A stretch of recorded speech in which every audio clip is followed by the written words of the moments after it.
Hey! Hey y'all! Welcome back on the farm again today and continuing on the journey. Thank you again for stopping by. Today we are standing at plot 4. On plot 4 we've done corn before, sweet corn. And we did some, we were going to do some melons. See if I find one. Thank you. So this is sugar baby melon, so they don't get very big. They're supposed to get bigger than that by far though. But we planted the seeds, but we didn't care them, we didn't do anything. We didn't water them, so we're just going to scrap that crop. But we are going to. But we just got a tiny one that we got a piece from to eat. So still good. But for this area, if you look behind me, look around, you realize that the area is highly covered. There are a lot of coconut trees planted throughout, and again we are leasing this property, so we still have to protect these trees.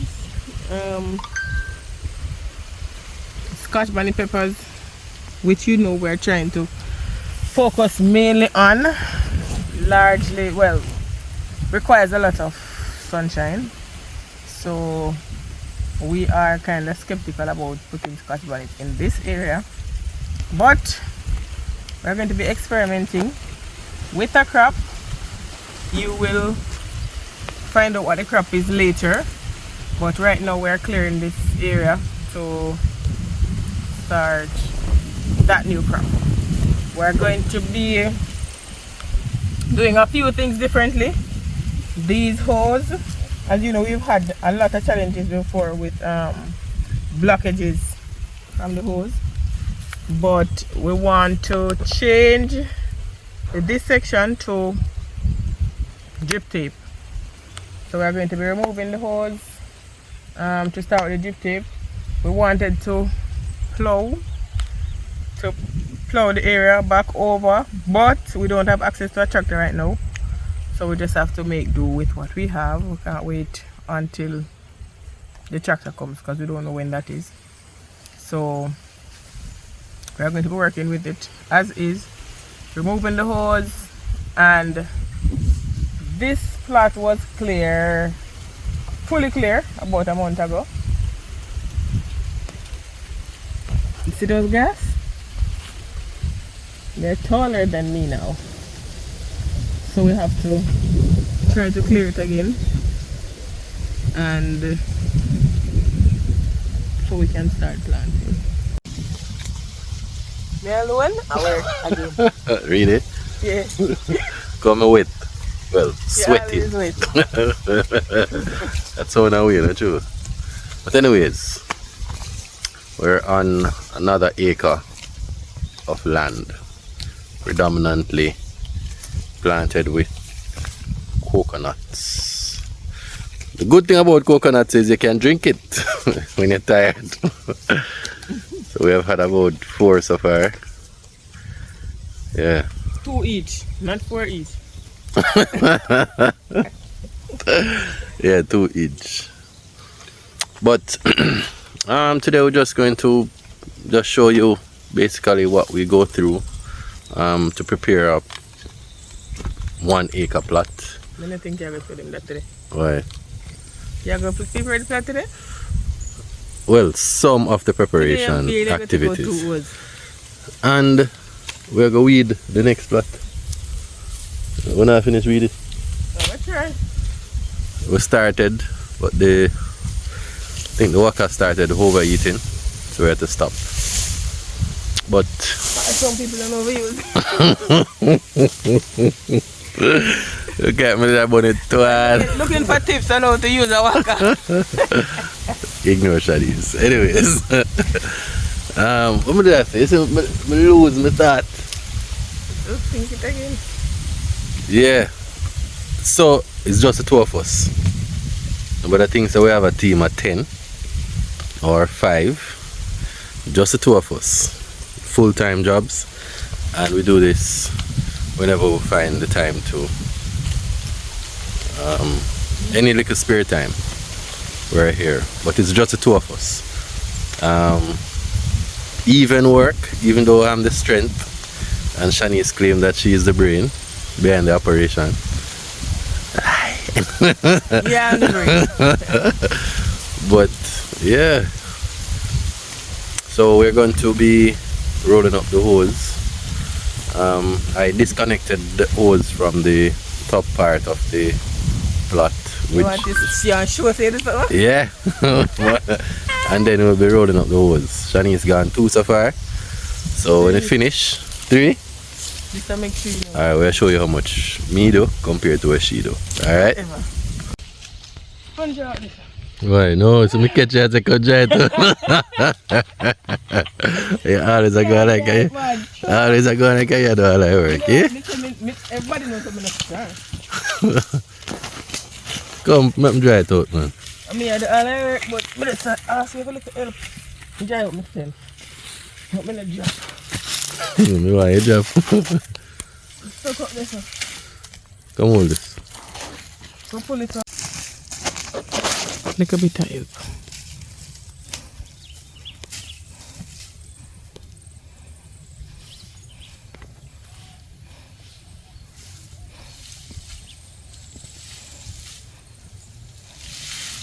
Pull!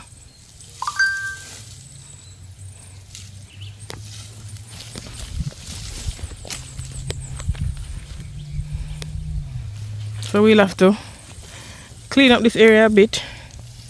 Have a lot of coconut branches, coconut bowl, and dried coconuts on the ground. So we'll probably have to, not probably, we're going to clean up it. Clean them up a bit.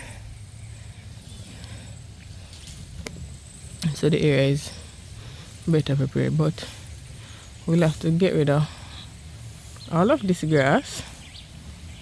So we plan to cut it and then burn it. We find that to be more effective. Sometimes when you burn it, it still takes a while. So tell me now, what is your greatest concern? Greatest concern is for this new crop? 2 things. 1, labor. It's just going to be the 2 of us. So the time spent to do work is always going to be dependent on the time we have to spare for this. And the other thing is the weeds. So it's raining now. No tractor will plow a land if it's wet.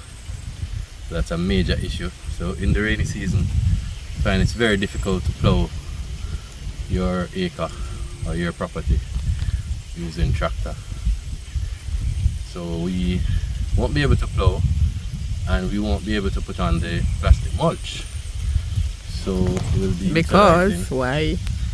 Yeah, well, we had corns here, and because we can't plow, a lot of the corn stalks are in the ground.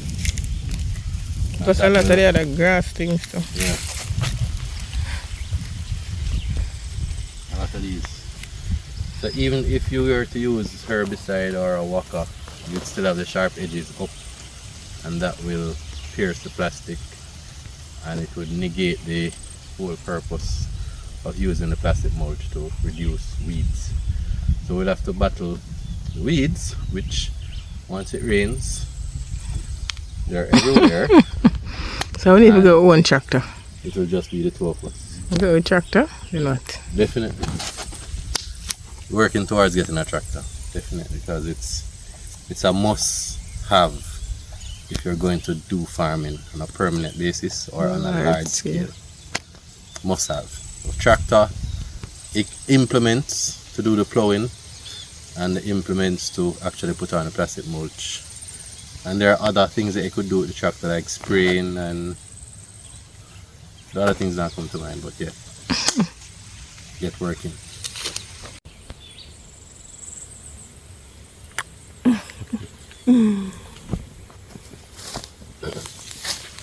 Alright, now extra. Yeah, that's how fast people work. Let me see. Let me just put the disclaimer. Me did done pull out the words them from down this. Really? Yeah. You're not giving no. Nope.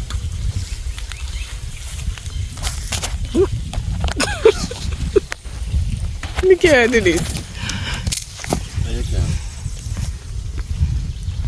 The video thing.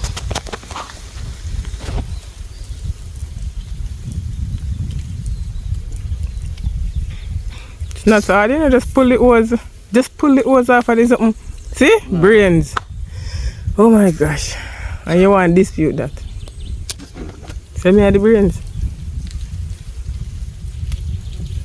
You want to pull it off here? From a camera. No. I want to pull it off here? You want to take my camera, is it?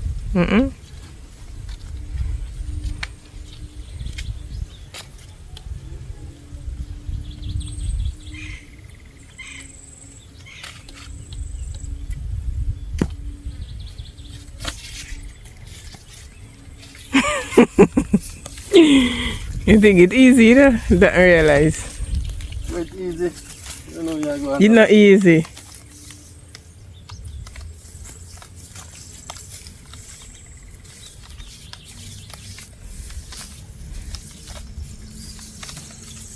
How much you do already? 3. 3? Alright. So quick you can do 5? Yeah. Alright.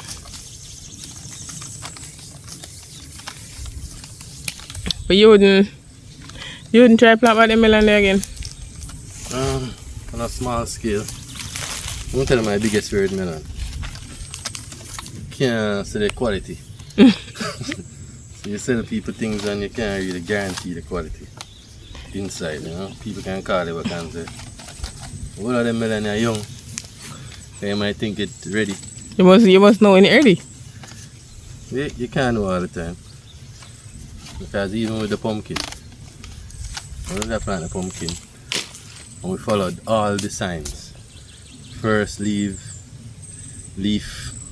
dry up, and the corkscrew near it dry up. And there was another sign. The bottom of it. Yeah. The part of the sun. And it's still young. So I don't know, I'm reading it though.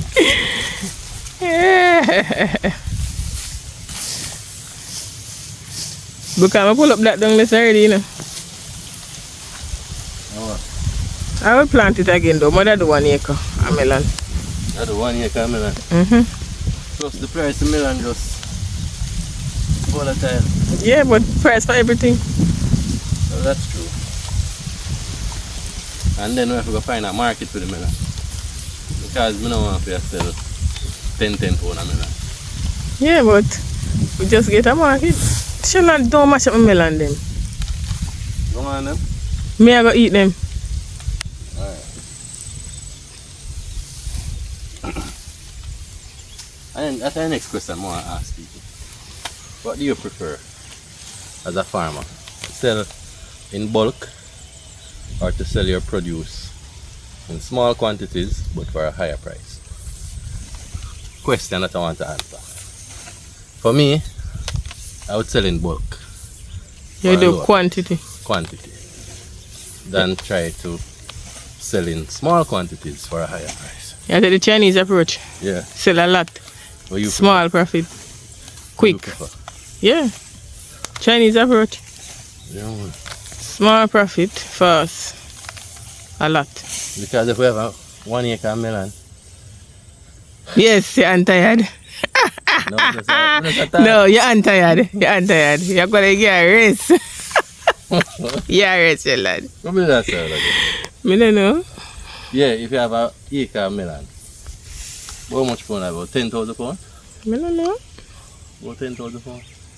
If it come out the right way. 18,000 the pumpkin paper, it's you're supposed to get pumpkin per acre. Alright. So we get 10,000 pounds. If you sell that one time, that good. You just get rid of one crop. One go, even if I have $100 a pound. Then pay try sell little. It might spoil for you. Thief might come and take for them share. one other ton. You reduce the risk when you sell it in bulk. That's my thing. Okay. How much that, my girl? This is the second one. Yeah? Yeah. And then not even 1 minute. Whatever.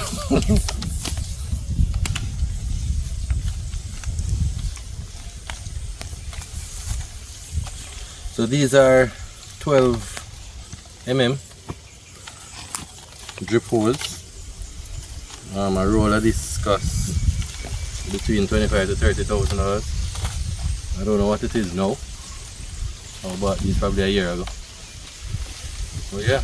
Man, it can do a quarter acre if you do one per furrow. One per furrow. But we want to change them to the, because of the blockage that we've been having, the issues with blockage, a lot of them just get blocked and the plants die because they're not getting any water or any nutrients, so they don't do well.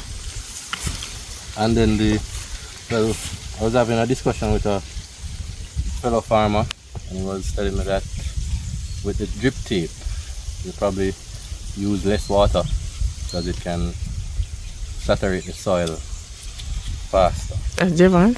Yeah. Big up yourself, Javon, for that. So we are considering it. So Plus it's less expensive. Plus it's less expensive. Because a roll is probably about 30,000 and it can cover almost 1 acre. Yeah. And even though the hose might last longer, all depends on how you carry it. But even though the hose lasts longer, them block now, so we still can't get any use out of it. Yeah. It's easy for block. And that's probably because the filter situation at the front, which we'll be addressing at some point. And yeah. How much is now? 3, but you're not done that yet, and it still go very slow. You can't really start chat.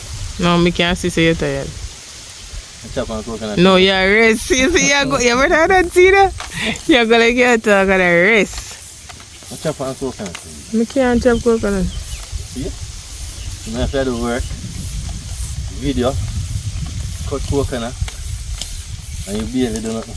Okay. I say you do more work. If your mind tell you so. Hold on there, let me see your finger.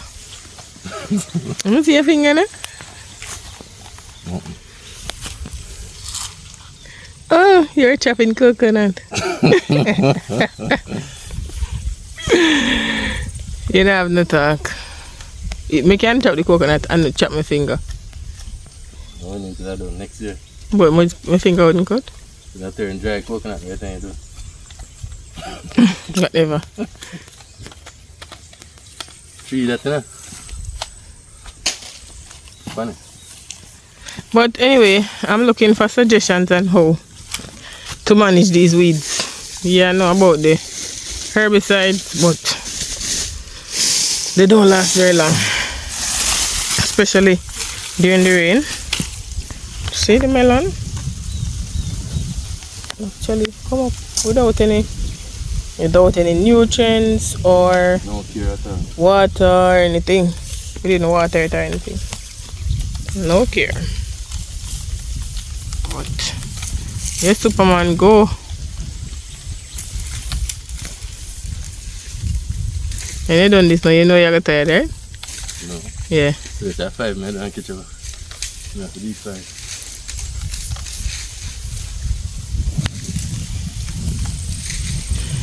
But yeah, the weeds, man, the weeds are Killer. how to manage them. Without damaging the plants. The gym. We know about finish. Rest. Yeah, rest.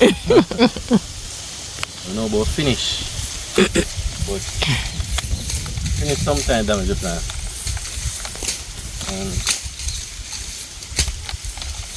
really too like using too much herbicide around the plants. So I don't know. I'm just have a feeling that it goes through the weeds and go in the root system of the weed. Plant. And affect the plant system of the actual crop that you plant. Go through the root system of the plant. No, you go through the root system of the weeds. And go into the ground. In proximity to the plant. You understand? Alright, that's why I'm the brain. Because that doesn't make sense. What do you mean it makes sense? Why would it go in the root system and go in the ground? You're spraying the ground anyway. No, I understand, man. You have some herbicides that are systemic, which to me means it is absorbed by the plant or by the weed, and it would take the entire system down. And the entire system means the roots. And if you get to the roots, and if you understand how these weeds operate under the soil, they would intertwine with the actual crop that you're growing. This sounds like a conspiracy theory. Yeah, may I make it up? But it sounds plausible. Wait for that. God, it sounds plausible because you speak confidently. I'm saying If it is in the plant already, why would it come out of the root and go into another root? I'm standing in plot 3 and we are going to be removing these plants. Plot 3 and plot 2, we have 2 acres now with Scotch bonnet peppers. Plot 2 and plot 3. Plot 2 was planted December. no, January, February thereabout. Plot No, plot 2 the January and plot 3 about February. Right. So plot 3, where I'm standing now, was planted about February. So that means March, April, May. We started reaping about No. May, yeah. And then plot 2 planted in January. So we started reaping April. And we didn't get much longevity from the plants this time around. And right now we are going to start again. I know you've heard that from us many times, but moving on is not giving up. We will still be doing Scotch bonnet peppers. We are considering crop rotation for the 2 plots.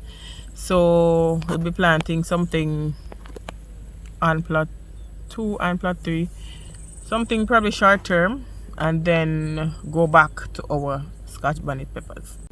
So for us right now, it's about taking note of the obvious, and what we mean is what is obvious in your field. If something is happening in your field, the plants are not performing, there's a color change, whatever it is, there's an infestation of insects, there or of pests, there usually is an explanation for it. Case in point, weeds have taken over a section of the plot. We have not been diligent in clearing this plot. We did clear some of the furrows, but there's one furrow that we noticed was growing much more faster than the others, and this is what it looks like now. The one thing to note about weeds though is that usually the more weeds, the more pests.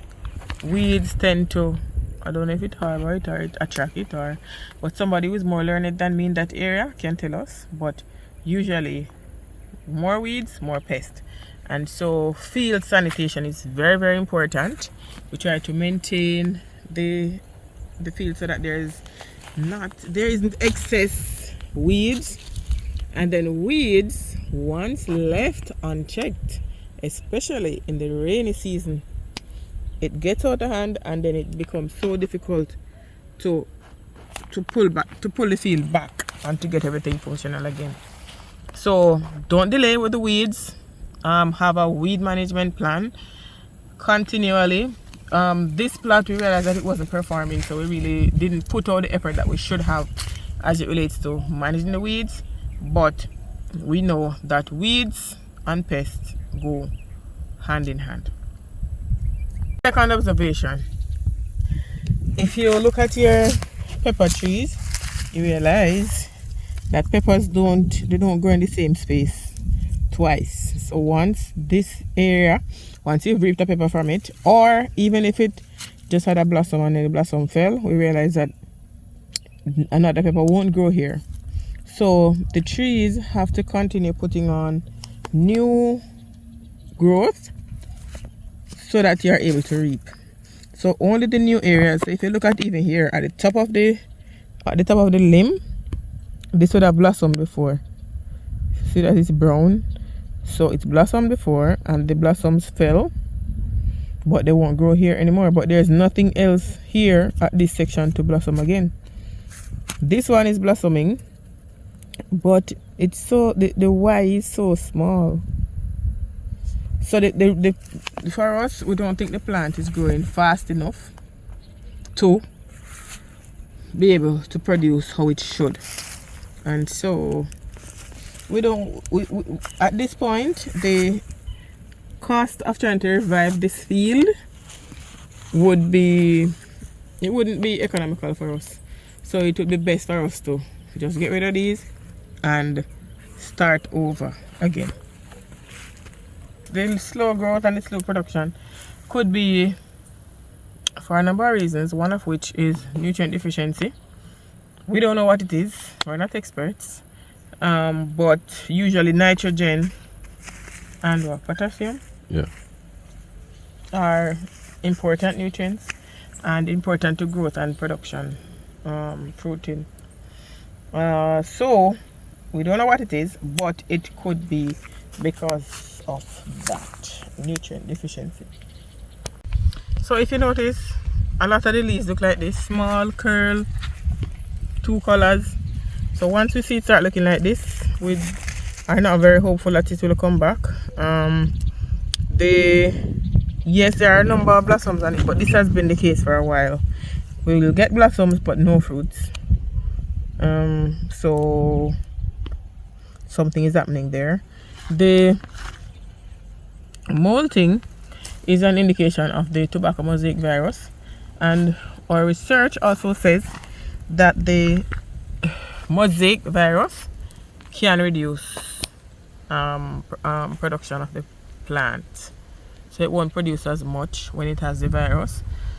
We did try to kind of keep this in check, but it didn't work too well. So that's that. The mosaic virus can be caused, I guess, it's spread by pests, sucking insects, but once it enters the field, that is where the problem is. Or if there's in the area other fields that the pest could travel from, then that could also cause it. So from our research of the mosaic virus, we're learning that the seeds, the source of the virus could be the seeds. So it could be in the seeds and then it continues to the seedlings, and then once you have the plants getting to a certain stage, then it starts to manifest. We realize that for us, when we notice the virus this time around, it's usually very widespread. So usually you would see it start in one place and then spreading, but this was very widespread, so that's a concern for us. And so right now we're changing the source of our seeds. We're trying another vendor and see if anything will change with that. We don't know yet, but you'll have to continue watching to see how that turns out. That's one. Two, the virus can also, well, I should say three, because one, pests can transfer it. Two, it can be from the seedlings. And three, smoking is one of those things that could cause the virus. the tobacco mosaic virus in particular can affect it if persons come in to smoke. So this is one thing that we'll be implementing going forward. No smoking, and even if you do smoke, we'll have to do some kind of sanitization before coming into the field. So that is something that we will have to track and try to protect the field from. So what was it? No, to move on. Stop nothing, man. You can put that in it, you know. So as small business owners, and that's what we want to start calling ourselves, and you should start calling yourselves that as farmers too. See your farm as a business.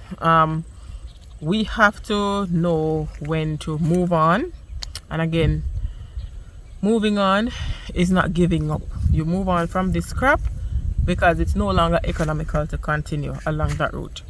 Just to be clear, we're not moving on from peppers, we're moving on from this particular crop. We'll be doing peppers for a while until we learn it, because there is a space in the market for it, and we really like doing it. Well, we love doing it. And don't look at moving on as a failure. As we said before, and I'll say it again, every crop that we plant of Scotch bonnet peppers, we've learned something, and the crop following would have benefited from that knowledge. So don't see it as a failure. It's just learning and moving on. We invest our time, we invest money, and we invest our hope. And if it is that it is no longer working, then we should be able also to realize that and to transition to the next stage. So we'll be removing these and starting afresh. And yeah, you'll continue to see how we apply the lessons that we continue to learn from our multiple times of trying these crops. So we will be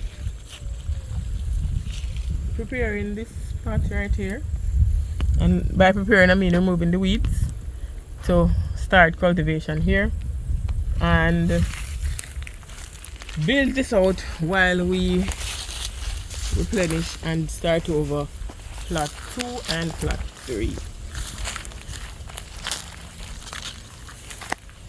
This is plot 4, and right now it's in probably one of the worst states it has ever been in since we acquired this property. But we will be removing the weeds. We were planning on changing the hose to tape, but then I was having a conversation today and we found out another way how we could clean the hose, which is a possibility that we'll be investigating as well, and hopefully we can save on inputs for the next crop. And as a farmer, as a business person, when you limit or reduce the amount of inputs, over time it increases the net, the profit margin. So that's it. Thanks for watching. Continue to like, subscribe, and share this video. Looking forward to your comments and hearing from you. Bye. Bye.